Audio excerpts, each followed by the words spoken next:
À Addis Abeba, le siège de la Commission de l'Union africaine se prépare à accueillir les travaux du 4e comité technique spécialisé jeunesse, culture et sport.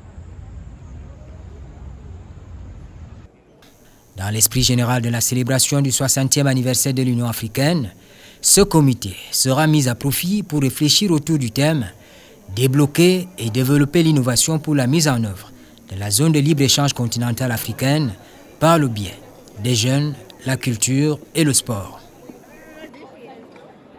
C'est une réunion au niveau ministériel qui a en amont la réunion des experts et ce qu'on appelle pré-événement jeunesse.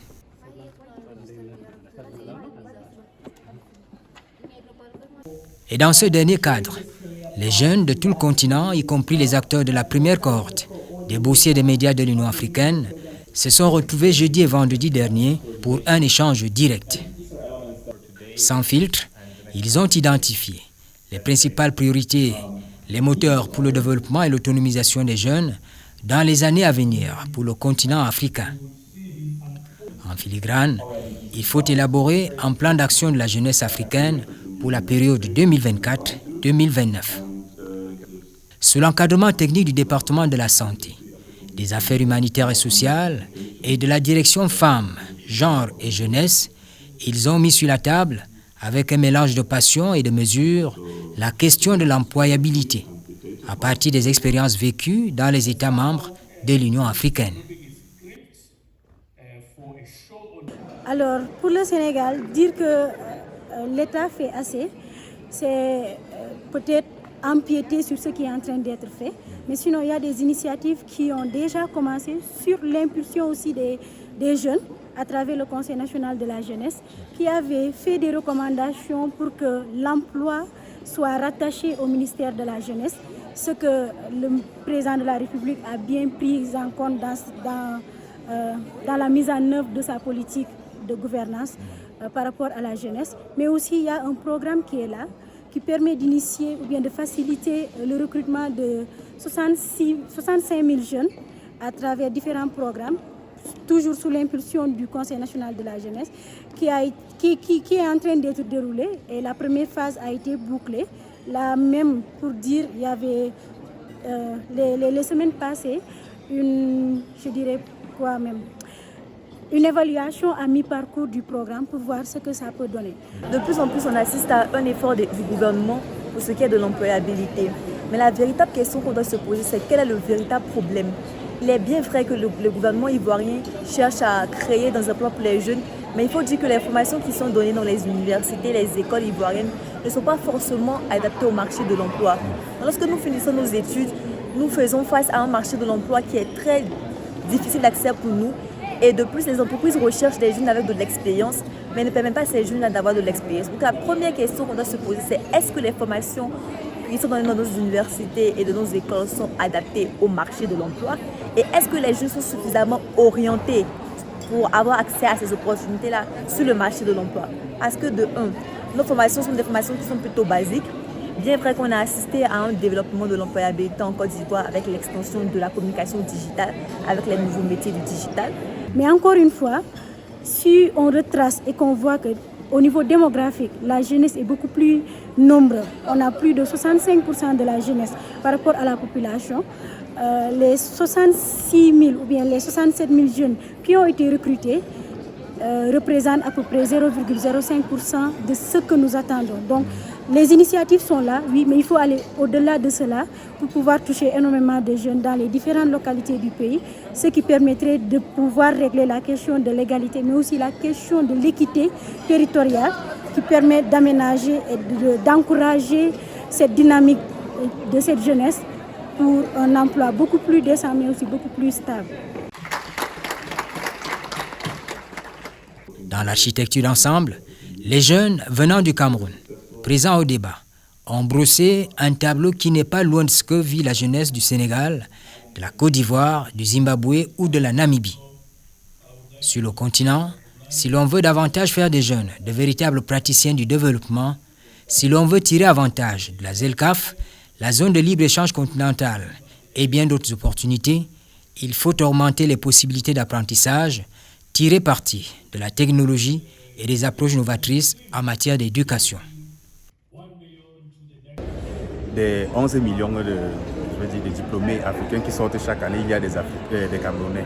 Et les statistiques ont montré que sur les 11 millions qui sortent, ce ne sont que 3 millions qui trouvent un emploi. Donc chaque année, il y a 8 millions de personnes qui sont sans emploi, et du coup, ça gonfle davantage le nombre de chômeurs.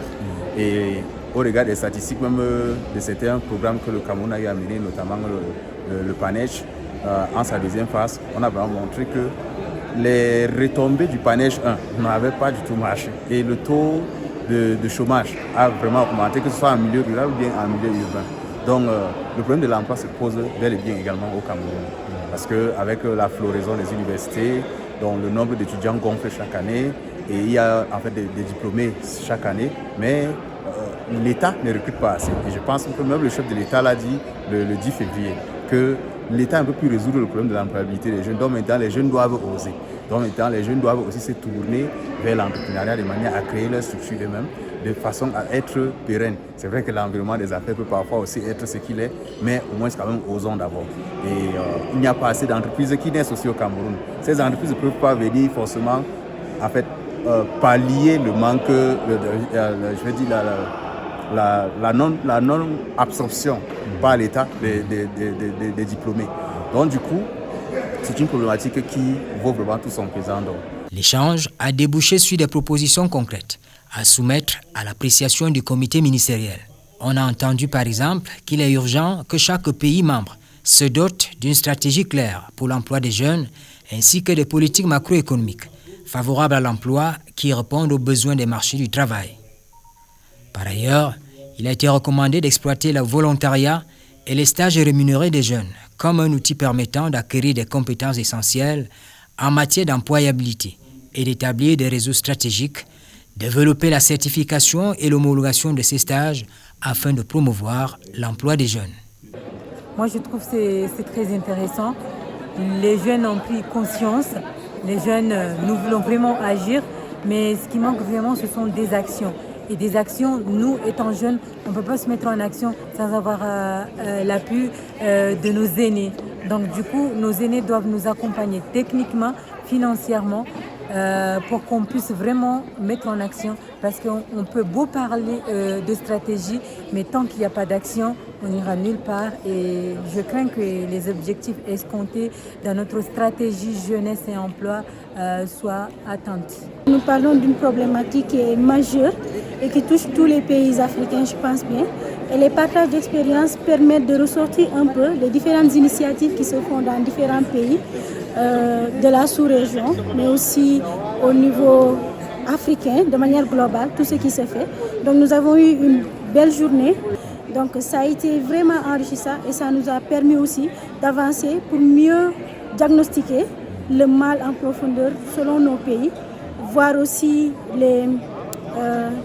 les pistes de solutions pour une meilleure collaboration aussi, mais aussi trouver aussi un réseautage beaucoup plus fort pour que la voix des jeunes puisse être portée par nos gouvernants partout ailleurs, mais surtout ici au niveau de l'Union africaine, qui est le siège social de tous les pays. Donc c'est une opportunité pour nous jeunes de pouvoir partager ces moments. L'engagement proposé, c'est de dire que les États membres de l'Union africaine sont encouragés à concevoir des initiatives de mentorat pour les jeunes, en particulier dans le domaine du développement des compétences. Des idées et bien d'autres qui suscitent l'adhésion de tous. Nous voulons préparer les recommandations à soumettre au ministre la semaine prochaine dans le cadre du comité technique spécialisé. We've learned a lot from the different amazing things that youth are doing in the different sectors. I did not know a lot of things about innovation. Now I left the room feeling, a bit more illuminated. Nous avons rassemblé beaucoup d'informations. Nous avons beaucoup appris à partir des expériences vécues dans différents secteurs. Je ne savais rien de l'innovation, mais je pense que j'ai énormément appris des autres jeunes, surtout les solutions qu'ils proposent pour résoudre leurs problèmes. The youth have come in their large numbers. We've been represented by over 35 member states. Au centre de tout, il faut améliorer le niveau de sensibilisation, de communication et d'exploitation des technologies pour renforcer l'engagement des jeunes et le dialogue intergénérationnel.